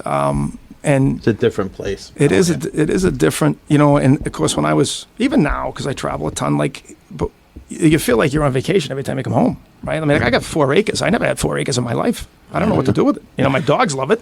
They run around, chase each other, but that's a pretty big swath of land, and so it's different, right? Especially when I was working in Brooklyn, like you'd be out, grabbing your coffee in the bodega and doing your thing, and then you once you get home, you're like, whew, Nirvana, I'm home, So that's amazing.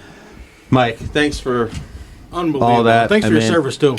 Yeah, we're gonna have you back with Jaws because I know there's some stories I want to hear about, like things getting ramped up once in a while. We're going to pivot to sports a little bit. We always have some Yankee stuff. This will be less than 2 minutes. We getting Snell, guys, or what? Like, I'm sick of reading about it. It's not going to happen. Do you want him? Do we want Snell? Yeah, I want to win. Yeah, I'm interested in winning. I want him. Yeah. Do you care, like, about the rebuild the Sox got to go through here, or do you think there is a massive rebuild? Listen, you're seeing it. The Red Sox are going through it. The Patriots are going through it. I mean, I get the business part of it. Like, these owners can't continue. I mean, there's a profit margin that has to happen, right? So you got to take a year or two off. Unfortunately, it just cost that entire Patriot coaching staff their jobs. But at the end of the day, there's a profit issue there, right? So if you're running a business, your P&L statement matters. And yes, you can buy championships nowadays, and we're seeing it with the Red Sox too. I mean, John Henry's no dummy; he wants to make money. But now, once the fan base gets rowdy enough, and they start turning off the TVs, and you see TV contracts not being as valuable as they were when you're winning, then you start to buy better groceries, as you said earlier. So what about Verdugo? Do you care? No, I don't care. He's a bum, right? No, I don't know if I call him a bum, but like How about the shaved Verdugo is going to be a bum? Possibly. But the Yankees and the Red Sox have traded players. Yeah, all the time, right? Like Euclid, Johnny Damon. I mean, you name it. Don Baylor. Let's go. Donnie Baylor. Verdugo's not going to be a bum. Yeah, I don't think he's going to be a bum. Is he going to start? Yeah. That little bandbox down there in right field might be good. Here we go. That's why I like the guy Grisham, though. I think Grisham's a piece nobody's. They won't play him. He's a fourth piece out there. All right. So, Yanks, they report pitchers and catchers on February 15th. The rest of the squad on the 20th. Big G, Judgy, and LeMahieu and Rizzo have been out in the town. Nestor's taking them around town, hitting some party spots before we go south. Now, I'm frustrated with the Dodgers. Everybody reports on the 15th. It looks like maybe a few on the 14th. Do you know when the Dodgers are going? The 9th. They're going 5 days before everybody else. So, like, I kind of like that because I got pissed about the money they're throwing around. But as Angry Jay said, they must have it then. But it looks like they want to get to work. I mean, like, so they're not just cashing their chips beforehand. I think they're willing to put the time in and put this new team together. They got Mookie, so there's a salt of the earth piece. Ohtani's going to hit what? 80? 80 dingers this year? He's not hitting 80. You guys are down on the Dodgers. I mean, we're going to meet up with them. We're going to meet up with them in October. Win games. It's not easy to win a World Series with all the tiers you got to go through and everything. So, yeah, money's going to buy them 95 to 100 wins, but we know better than anybody. The regular season. Winning a ring is really hard. They're going a week before everybody else. Yeah, that's not going to help them in October. All right. Coach, what they do in the regular season means nothing. They'll be judged They're on one whether World they Series win. since 1988. One. Who cares? Big basketball Sunday. Basketball's getting ramped up. High school, college, pros not so much. We got an all-star game coming up. But UConn today. Xavier, is that who we got in the house? Yep. At Gamble, I think the Charter Oak might be back in the lineup. Is he in the lineup? He's going to get more minutes, they said. He's not going to start? I don't know if he's going to start, but he's going to get more than the 19 minutes. Got to start the Oak. And the 2004 team's back today. Oh, are they? Yes, for the I saw that. anniversary. Yeah, the women had them back. Xavier has New Haven's own Desmond Claude. Get out. I met his dad a couple weeks ago. Great guy. Is 04 Gordon? Yeah. He ain't gonna be So- there, is he? No, Gordon. Hurley, Might need Coach Yeah. Donaghey over here to escort him in and Hurley out. said that team is sitting behind the bench except for Talik Brown. He said he's sitting all the way up top because he's a St. John's St. John's assistant now. Yeah. That's UConn's rival now, if Yeah. you haven't noticed. St. John's? Oh, yeah. Yeah, it's gonna be too going forward. I could see those two hating each other. Yep. Rutgers, tall task today. They're getting 10 against a great Purdue team. And They always they play have- on well at the rack, though. They always do, but something weird always happens. Palmquist makes threes, or Moet Mag has his career high or whatever, first start ever, whatever happened that Both day. of those things better happen then. Yeah. They got to start winning some games. They're Yeah, they're but in struggling. comes 7'5" Zach Edey, and I know the Big Ten hasn't had success in a tournament, but I tend to watch a lot of the games on the network, and where are these guys coming from? These 6'6" shooter guys, these farm country looking dudes that just stroke it, the backdoor cuts. I mean, Iowa, I hate the coach; he's annoying, but if they don't run great offense, I They don't are know fun to who watch. does. You know what I mean? With the backdoor and the three, and they pass guys open. What about Northwestern? They're kind of fun to watch, too. I know, but Boo Booey's been there for 8 years? Come on, That's man. all right. Who did they just beat? Oh, they They beat pounded Illinois. Did they pound Nebraska They too? pounded Ohio State Okay. last night, but they just came off a win against Illinois. Hey, Guys. Lottie, I got to ask you this. You follow Indiana much anymore? They can't, When do they can't become? shoot. Yeah, they're kind of got a little They're UNLV thug- thuggery in them a little bit. Like they're getting technical fouls Yeah, every game. did you see the guy throw the ball to Woodson Illinois guy? definitely seems like to me that he's lost the ship. I don't know if he ever had it. I don't know if he was the right hire at the How about time. the but nut shot against Rutgers? You see that guy? Yeah, that's what I'm Is it saying. They- It's the Nigel same Morgan or guy. whatever? No, it's the same Number guy. 0? Xavier Johnson. Xavier Johnson. Same guy.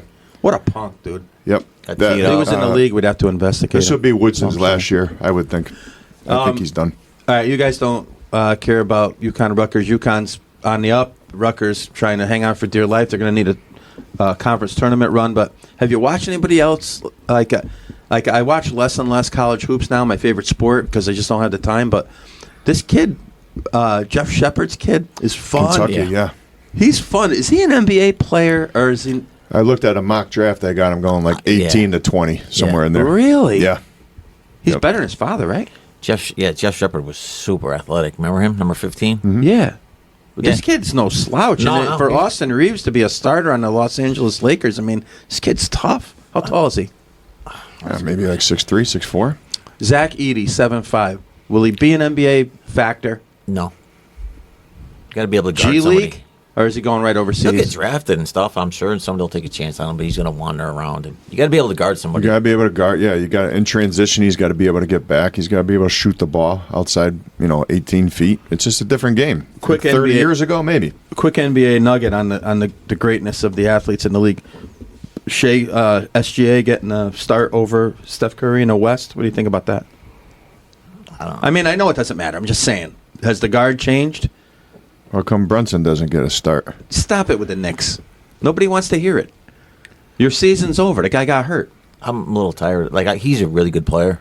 I'm a little SGA? tired. Yeah, I like him a lot. I mean, I would take Anthony Edwards over him or something like that. But the recency bias to go, he had a couple great games, and they were saying he's a top 5 player already. He's better than Jason Tatum In the league? Yeah, they were talking on that stupid show there with the Stephen A. Can't Smith watch thing. that Yeah. stuff anymore. Can't watch that. I watched poison 30 anymore. seconds of it, and they're like, he's top 5. He's better than Tatum. I'm like, Nah, I don't think so. I'm like, no, don't so. He's Jason pretty Tatum, good. Just Jason leave it Tatum at gets that. Pretty Jason good. Tatum gets killed for not winning a title so talented. far. Now it's he's got to win a title.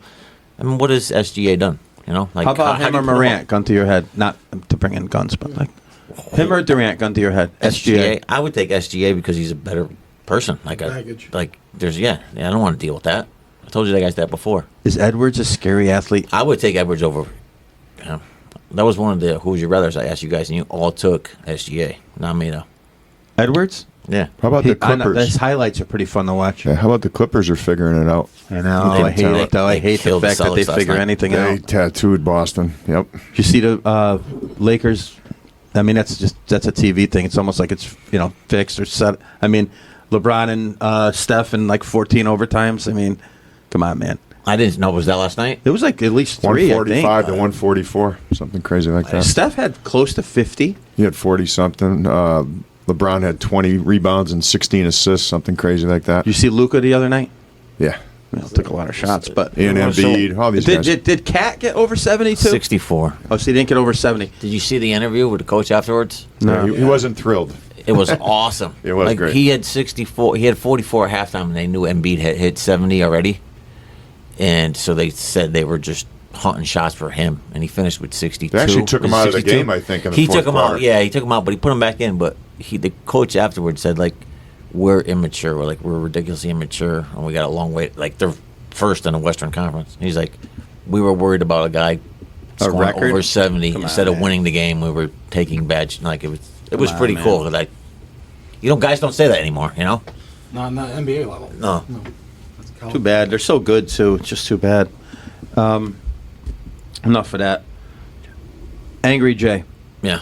We have a special segment right now sponsored by Capital Securities and Joe Moriello, A Life Well Planned. Coach Mike, you're in on this one. What do we got? We're going, who'd we rather? Yep.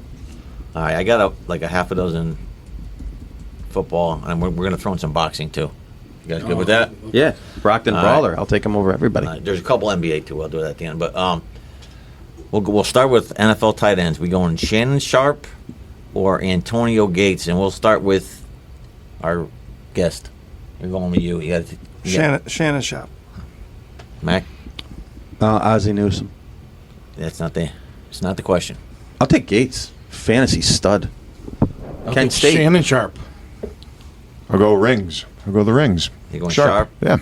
I'm going Antonio Gates because he was he was a basketball guy. I liked him. For the Golden Flashes at Kent State, right? Yeah, I'll say this. I'll give you I just talked about recency bias. I can't take Shannon Sharp on TV, so he gets in next for me. All right, Lottie, we're going reverse order now. Okay. We're going Tua Tagovailoa, however you say his last name, or Brock Purdy. Easy. I'll go Brock. Purdy. All day, Purdy. No doubt. I'm going to go Tua. I think Purdy's a system guy. I'm going to agree with him. I'm going to go with Tua also. Tua what? No, go ahead. All right, Mike, back to you. Guest Mike. Drew Brees, Steve Young. Steve Young. Greenwich, Connecticut, Steve Young. I concur. Yeah, it's not even close for me. Really? Steve Young, yeah. Really? All right, I'm Yep. going Steve Young too. I thought for some reason I would be the guy only taking him. All right. Angry Jay. What do you got? For this reason alone, he's my guy. Fantasy, I had him in a touchdown only. He threw a pass from like the 2. It was tipped. He caught it and ran in. He got the 10-pointer all on his own, dude. Let's go, Greenwich. Good enough. All right, Lottie, Marshall Faulk, Barry Sanders. Barry. Not a layup for me, though. Landslide. Yeah. I'll say Barry as well. I go Falk all day because of the dynamic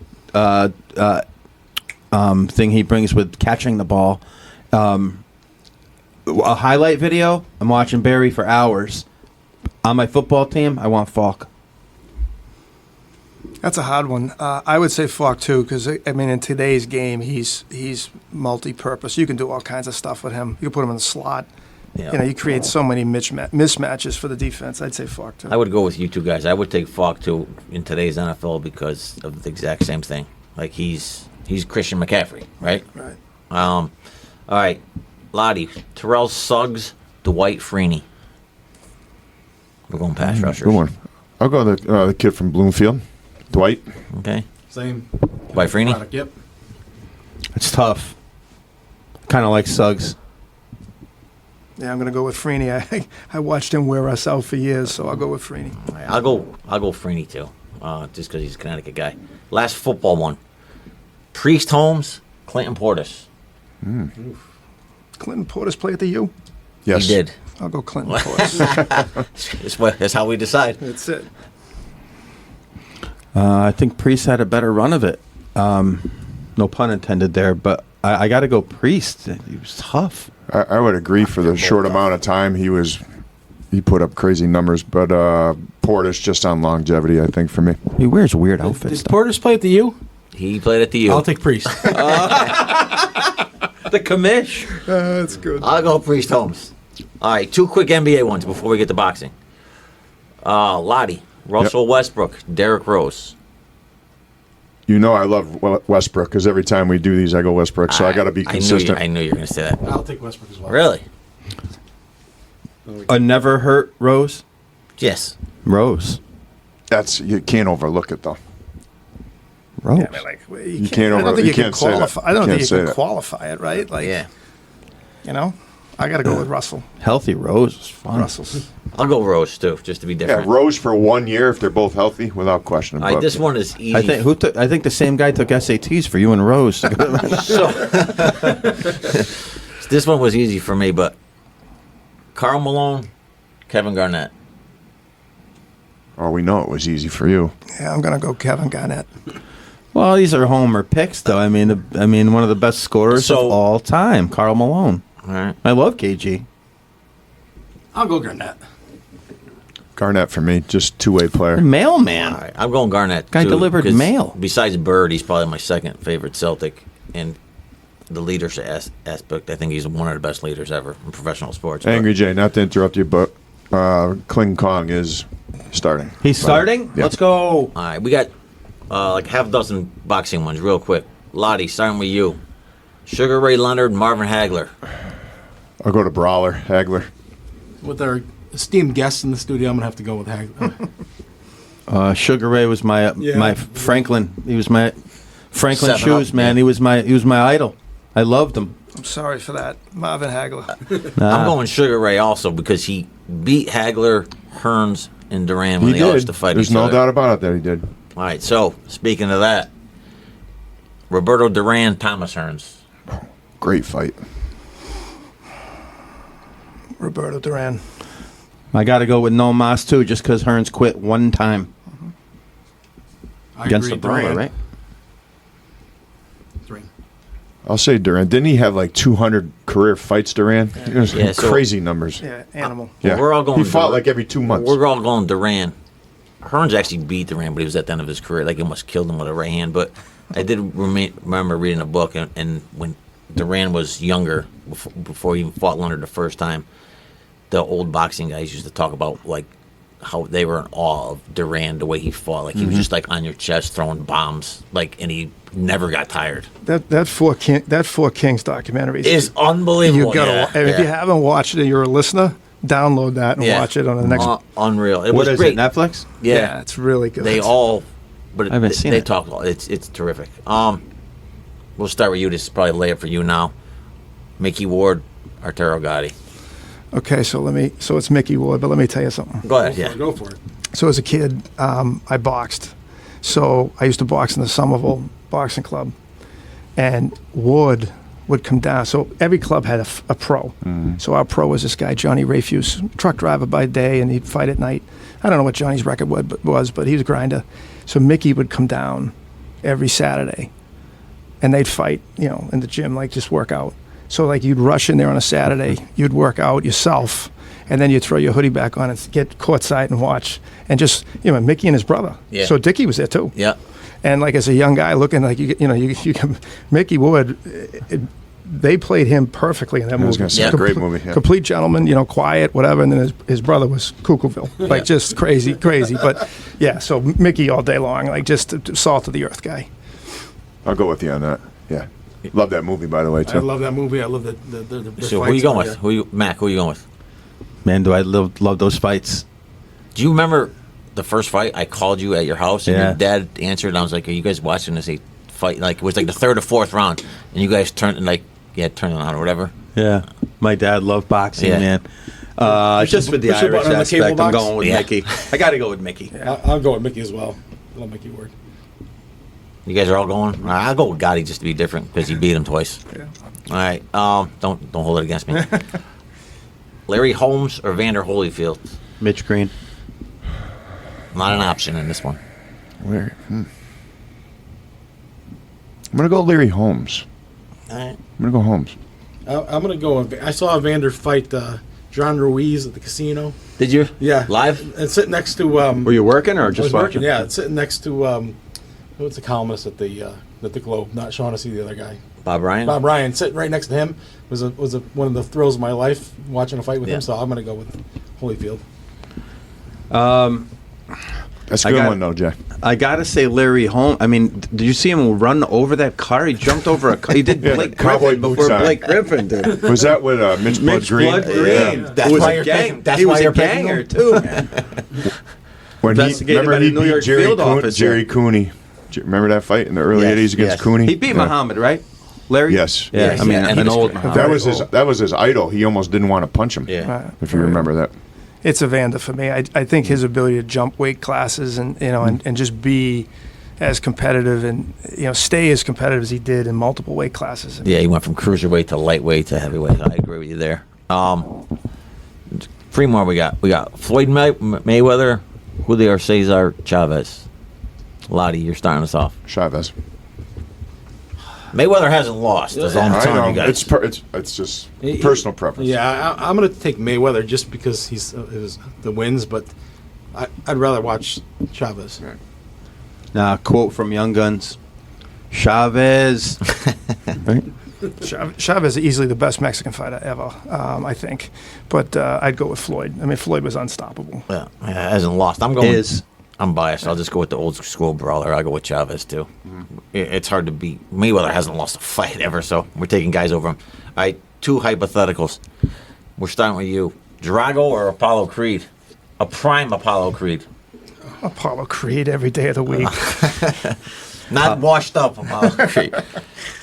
USA. The master of disaster. Yeah. USA, baby. Oh man, with the nicknames, he wins on the nicknames alone. The other guy was a bum. Yeah.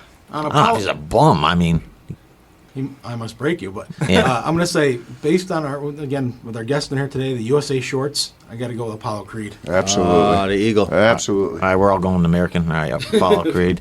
And the last one, the South Side Brawler, Clubber Lang, or are you going Tommy Gunn? Oh, man. The machine. No, I just Gun? want He was to say decent. something before you. It's like an easy answer for you guys. Clubber Lang, like he won the title, but he never won another fight. And the same thing with Tommy Gunn. At least he fought Rocky in the street again. You know. Yeah. Trying to sway us. Yeah, I'm just saying because people are just gonna say, "Well, Clubber was a better fighter," but was he really? Yeah, Mr. T was a better fighter. Yeah, Clubber was Mike Tyson. Clubber with that left hand, the right hand. I up mean, he had against a his chest, glass left, jaw left, too. At left, least yeah. Tommy Gunn was taking. He was taking left hooks and getting bounced off of cars And by a garbage can, I think, too. That's right. That's right. I'm going with Prediction? Tommy Gunn. Pain. You got to come up with one. Yeah, it's got to be Clubber Lang for me. You guys, I'm telling you, Tommy Gunn is underrated because Clubber won the title and he got fat and he's like, come on. All right. Jay, those were great Hoochie Rathers. Real quick, today is AFC NFC Day. We're going to round it out with this. Chiefs Ravens. Surprisingly, it's the first game. I thought it was an obvious nightcap. Ravens given 4.5. I don't care about the spread. Who wins this game? I'll go Ravens just because they're at home. I like the Chiefs. Steve Spagnuolo, you give him a week to get ready for you. He's as good as it gets. I think the Chiefs pull it out today. I'm with you. I have a tough time rooting for both teams. Obviously, it's the old Browns. I'm worn out with the KC stuff, but Mahomes finds a way, I think. Me too. It's hard to doubt him. You keep waiting for him to I'm lose. doubting and him keep today. Yeah. So the primetime game is a really cool game. The Lions, who looked like maybe people might want to jump on them as like an America's team sort of thing, and then they struggled a little bit. Love Goff because he was given up on when the Rams did the Dodger thing and bought a Super Bowl. But look at him. He's standing now with some weapons around him. Who wins this game? Niners favored by a tutty. Mike? I like Detroit. Sam Laporta's going to have a huge game. He's going to wear them out. Look for that tight end to have 8 or 9 catches today. I like it. Love it. Definitely going with my heart in Detroit. That city deserves a winner. I want Detroit to win. Unfortunately, they're not going to win tonight. He goes Niners. It's the same thing. I mean, as an Eagle fan, I hate the 49ers because they run their mouths, but I think they're the best team in football. All right, I'm going to pick the Lions for this reason. I want to see the Chiefs and Lions. I want Eminem and Taylor Swift to be in the stands, and it'd be way better than Usher as the halftime thing. And by the way, if they kicked Usher out and had Eminem and Taylor Swift, not to be that guy, but like I love both. Are you a Swiftie or no? Absolutely. Are you? Do you make bracelets or no? Come on. Would you judge me if I did? I won't judge you. I got a daughter and a Judgment-free. wife who love it, so it's on a lot, and the songs aren't bad. They're awesome, man. And like I don't care if Stephen A. Smith's had enough of her on like then don't watch. Like, I don't watch you. I've had enough of you years ago. I don't watch you.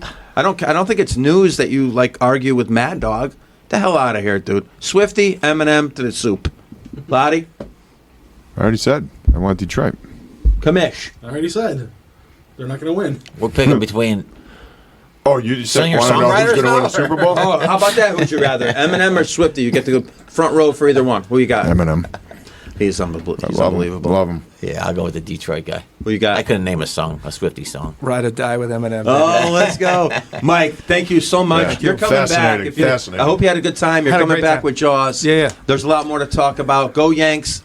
Go Cowboys. Go Yanks. Oh, Go Every time. Huskies. Go Rut today. Rut with the upset. Thanks, guys. Great job.